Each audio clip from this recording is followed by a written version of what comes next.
and welcome to this webinar recording about sales and marketing alignment. My name's Marika Timmers and I am a modern marketing consultant for Marketing Cube. I recently conducted a workshop in Auckland on this topic and it was so well received I thought I'd record it so you can join the debate too. I've been working with Marketing Cube for about 3 years now, but only just joined the agency side about 4 months ago. Prior to that, I was a lot like all of you on the client side. And I started my automation journey in my most recent head of marketing role for a fast-growing fintech company.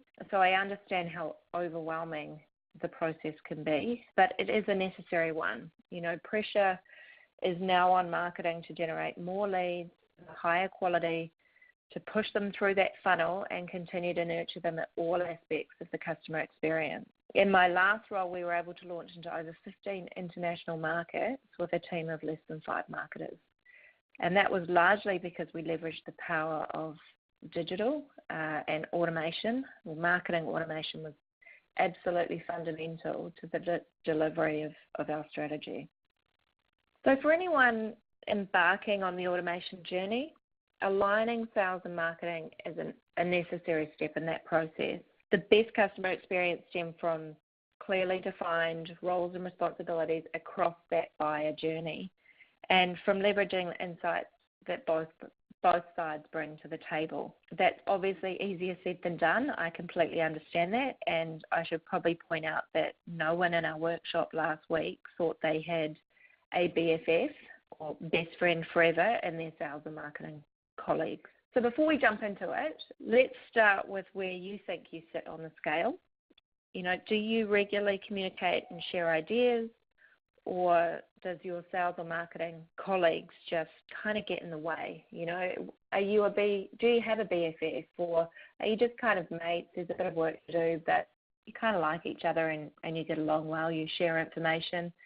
Do you have a bit of a love-hate relationship? You know, when things are going well, do you communicate quite well, but when things are not going so well, you're on opposite sides of the debate? Do they just kind of get in the way? Are they a disruptor to you doing your job to the best of your ability, or are they absolutely a frenemy? Would you cross the road if you saw them heading your way?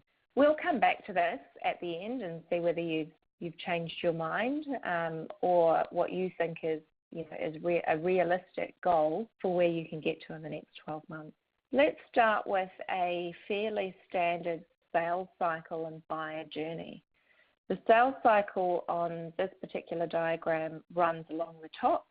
You know, you start as a target, you then want to engage them, convert them, and the journey doesn't end there. You're going to want to continually retarget, re-engage, and reconvert. And the buyer journey runs along the bottom of that. So while you're targeting them, they're doing their research on you, they're then evaluating you against your competitors, and hopefully they'll then make a decision to buy. It's at that post-first purchase stage that you can really start to build advocacy and loyalty. They start to own and maintain and hopefully expand and buy more products and services from you. There's lots of variations of this diagram. Personally, I prefer the ones that are cyclical. This one's linear, but the key thing to note here is that it doesn't stop at that first purchase.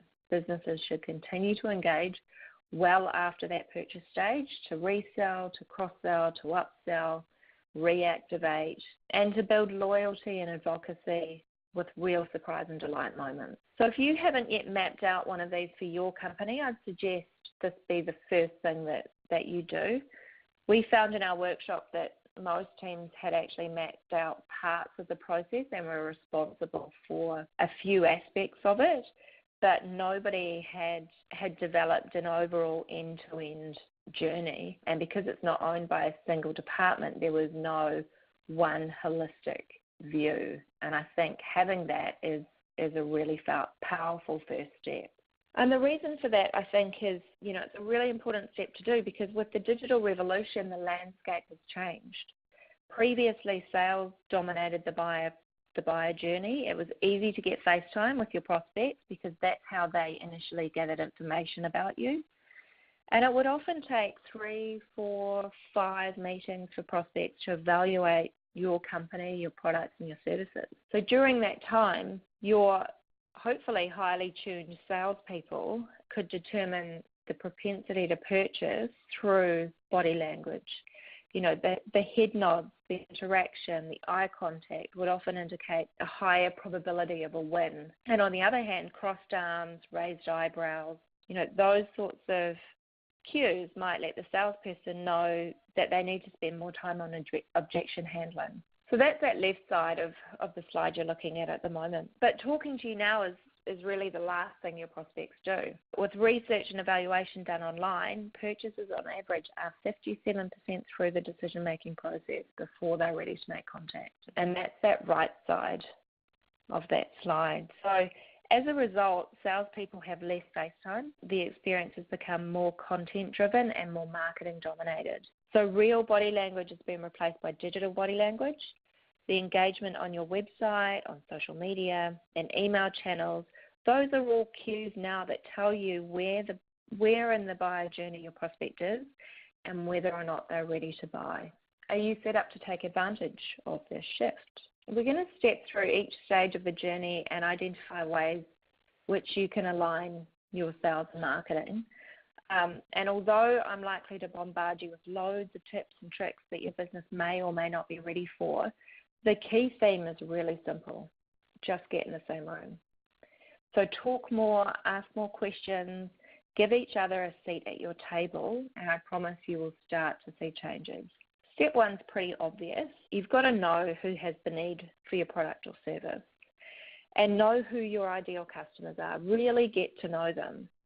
Gone are the days where website hits impress anyone anymore. Today you need to know who's landing, when, what they're interested in, and most importantly, who they are. So how many opportunities do you create to gather information on who they are? If you're offering value in exchange for prospect contact details and profile data, you can easily convert an unknown lead, someone who lands on your website and you don't know who they are, to a known lead because they've given you their contact details in exchange for a piece of high-value content. And it's at that point that, marketing absolutely own this part of the process and need to engage them throughout their evaluation stage. And they can do that by providing the most relevant content that they can easily digest at their own convenience. And creating that requires both sales and marketing to work together to get something that's really going to resonate. So an easy way of identifying and targeting in a more relevant and meaningful manner is through the use of personas. A persona is a group of individuals that behave in a similar way. So maybe they're impulsive, maybe they're always on the outlook for that shiny new toy, or maybe they're more considered. Perhaps they like to evaluate processes from every angle and in a great level of detail.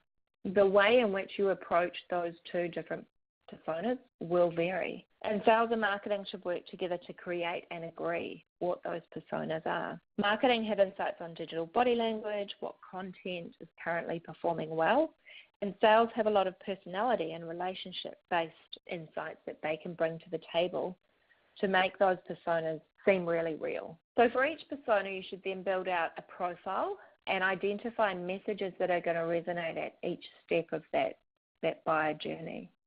It's also really important to agree together what the triggers are that move prospects from one stage to the next in that buyer journey. So for example, if you've got a persona that's a trailblazer, someone who's seeking to be first to market with every new piece of technology or operation, you may get them on the hook with positioning that reinforces the opportunity to do what no one else is doing. But once your trailblazer is engaged, you might then move from talking about the shiny new features to more practical tips for implementation. And it's at that stage that you can safely assume that if they're still engaged, they are in the evaluation phase of the journey and some serious consideration is taking place. Another obvious step is knowing where they're looking for information, and I'm not going to teach you to suck eggs on this one. The key tip here is to use tools and to help you measure and optimize. So don't be afraid of trial and error. I'm a massive fan. Test new channels, try different topics, but be committed to analysing the results and making decisions based on them. Social listening tools can also help engage at the most appropriate times. So listen to what your audience is saying about you online, track topics and sentiment, not just in social channels, but across the entire web, and then respond. So respond when someone comments about your brand, but I think just as importantly, respond appropriately when someone has a negative experience with a competitor brand. That's a real opportunity. And if you do that well, that kind of activity can really amplify your brand or your message. A few things to consider in this space. How engaged are your sales teams in digital and social channels? Social selling isn't often done well, so imagine the opportunity if your sales teams were really good at it. And then obviously if that's your expectation on them, how engaged are you and your marketing teams in these digital channels? If you're in B2B and your own LinkedIn profile isn't complete, you might want to sort that out before you ask your sales teams to start improving their digital savviness. The next step in the cycle is the evaluation stage, and this is where you'll need to work together to develop relevant content. You're going to want to know that your content is specific to each stage in the buyer journey for each persona. So this is going to help you identify where they are in the process and their propensity to purchase. And then you can use digital body language as a trigger. So if somebody downloads a piece of content, you can then email them something else that's similar to what they were interested in. If someone comes to your website but doesn't engage, perhaps you want to retarget them somewhere else on the web to bring them back. Automating your content distribution means you can target and retarget your audience while they're already engaged. And you can obviously do it en masse, but make it feel like it's really personalised and tailored, and it works. So research confirms that companies that automate lead management and use digital body language as a trigger to send more content typically see a 10% increase in revenue in 6 to 9 months. And the key here is to plan it out together. There's nothing worse than developing a piece of content that marketing thinks are fantastic but sales are never going to use. So make sure that sales has the opportunity to feedback and that everyone's clear on how it works. And a quick tip to help with that communication is to use editorial and content calendars. A lot of marketing teams already use these tools, but how often are they shared across the business? Do your sales and service teams have access to this kind of information? So now that you've got your content, you can start to plan out that automation. And another common fear voiced by salespeople is that automation is only going to help marketing spam their prospects and customers. They're worried that they'll have less control and less visibility over what their prospects and customers are receiving. So content calendars are good at sharing the macro communications and high-level messages. But what about the rules that you set for automation? It goes without saying that marketing should brief sales on every new campaign, but working together to agree the automation rules is just as important. For example, if you had a lead nurture campaign, I found they work really well initially when emails come from a generic company address. As that lead moves through the journey, you'll be much more successful if you introduce a real person at the right time. So I'm not saying here to work through every detail of every step in every campaign, but as a bare minimum, if you're sending comms on behalf of a salesperson, it's only courtesy that you let them know, and that they know if somebody downloads this piece of content, they'll receive an email on behalf of that salesperson within whatever the agreed time frame is. And here's another handy tool that's going to help with that communication. The Oracle Marketing Cloud have a tool called Profiler that enables your sales teams to see real-time engagement. So they can see at a glance what that prospect has been sent, what they opened, the last time they visited your website, what pages they were looking at. It's a really powerful tool for sales enablement and is obviously going to help the salesperson with that prospecting process, which then brings us to the part where we want to push that prospect through the funnel and encourage the purchase. And that's where lead scoring is really going to help. So lead scoring helps you identify when it's appropriate for marketing to continue to nurture and when it's best for sales to take over. Lead scoring is an important technique for anyone with a problem with pipeline, so basically everyone. It's also necessary for anyone whose sales teams are often complaining about the quality of leads. And for anyone unfamiliar with lead scoring, here's how it works. You'll need to agree the criteria that makes up your ideal customers. So you've got your profile data on the left-hand side, and that's categorized by letters, so A, B, C, and D. And then you've got your engagement data categorized by 1, 2, 3, 4. So profile would be things like age, gender, income, or for B2B, it'll be things like job title, company size, revenue. And engagement data is obviously the digital body language. So what's a download worth to you versus a website visit versus a form submission, etc. And in most organizations, you're going to hand over the A1s, A2s, B1s, and B2s. So these are the sizzling hot leads, hopefully, the high value, highly engaged leads that should be in a position to buy. So it shouldn't take much sales effort to convert those guys. My recommendation would then be to nurture the A3, A4, B3, B4. They are absolutely fitting your criteria of an ideal customer, but they're not engaged enough yet. So by nurturing them through marketing channels, hopefully you'll be able to move them up to an A1, A2, B1, B2, and then over to sales. The C1, C2, D1, D2s, they're of a lower value, but they're highly engaged. So they may not be valuable enough for you to put your best salespeople on, but if marketing can convert online, or if you have a pre-sales team that can take care of them and they don't take a lot of effort, it's worth attempting to convert those ones as well. And again, the thing to note is that the best scoring models are the ones that are actively managed. So if you have a bunch of C's and D's, it may not be that they're the wrong customers or the wrong prospects. It may actually be that you're missing some profile data, and so you need to just build your database up. And trial and error is your friend here. So my biggest tip would be to start simple and add complexity over time. You're never going to be in a position where you have absolutely every piece of data you need. And if you wait for it, you'll just never get there. So start with something simple, and that'll no doubt identify the direction you need to take to start filling some of those data gaps. In terms of sales and marketing alignment, this is all about agreeing the model together.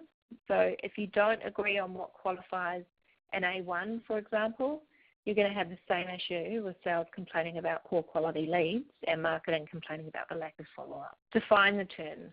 Agree what a marketing qualified lead is, agree what a sales qualified lead is, and just as importantly, define the criteria for disqualifying leads so everyone is on the same page. Unsurprisingly, there's a slide here on communication. Just keep each other informed. And like with the profile example, this doesn't have to be, nor should it be, manual. Handing over hot leads should be an automated process. CRM integration is going to help with this. CRM integration with your automation tool is going to provide the necessary information for both sides. It can assign salespeople to hot leads and set up tasks with agreed SLAs to follow up. What happens next should also be clearly defined. So whether a lead was won or lost, and the reasons for losing a lead are just going to help serve to improve future campaigns. So providing marketing with the information to be able to make decisions around the next campaign or to optimize the current campaign. And CRM integration also means that marketing are informed of lead and customer development so they can capitalize on them and measure true return on investment. Which brings us to measurement. Don't leave measurement last like I have here. True alignment starts and ends with having the same goals. So set your sales and marketing KPIs to encourage alignment and make sure you're measuring the right thing. So if marketing are measured on the number of leads, don't be surprised if hardly any of them convert. KPIs that you want to look for that are going to assist with alignment include the number of marketing qualified leads. Those would be your A1, A2, B1, B2. Then marketing qualified leads to opportunity ratio. So how many of those hot leads are actually being sales qualified and becoming a real opportunity? How many of them are then converting? So your opportunity conversion rate. And the length of the sales cycle is another important one, because if it's short, you know the leads are being well nurtured up until that funnel. If it's taking a much longer time, perhaps your education and your engagement in the nurture program needs a bit more work. Now, this next section in the buyer journey, to be honest, would take up a whole nother webinar to get through. So we're just going to skip through some quick tips. And the thing to remember here is that the journey doesn't end at the purchase. So now you've got the opportunity to resell, to cross-sell, to upsell, and to build loyalty and advocacy through exceptional customer service. Here's a couple of examples of campaigns or trigger programs you could automate. So once somebody's made that initial purchase, a welcome and onboarding campaign to make them feel good about that purchase. Use celebrations such as birthdays, anniversaries as surprise and delight moments. If somebody hasn't been purchasing, has slowed down their interaction with you, perhaps they haven't visited your website in a while, you may want to put them on a reactivation campaign, show them a bit more love. Reselling. If your business is one that is cyclical or has contracts associated with it, engage them in that resale campaign well before they start to look elsewhere. And then also use it for voice of the customer. So there's some great campaigns you can do to obtain feedback from your customers and really understand what you could improve on. So you might like to sit down with your sales and service colleagues or anyone else in your business that is responsible for different parts of that customer experience. And then to prioritize, what are the most important touch points? How could marketing help automate some of these programs? So hopefully by now, if you're still with me, you're feeling more ready to align your sales and marketing activities. Do you want to revisit where you sit on the scale of Frenemy to BFF? Does any of what I've run through today change your mind on where you sit? And where would you like to be in 12 months' time? What's realistic for your organisation? Thanks for your time. If you'd like to discuss any of this in more detail, please feel free to contact me directly. All the best with building your friendships. Bye.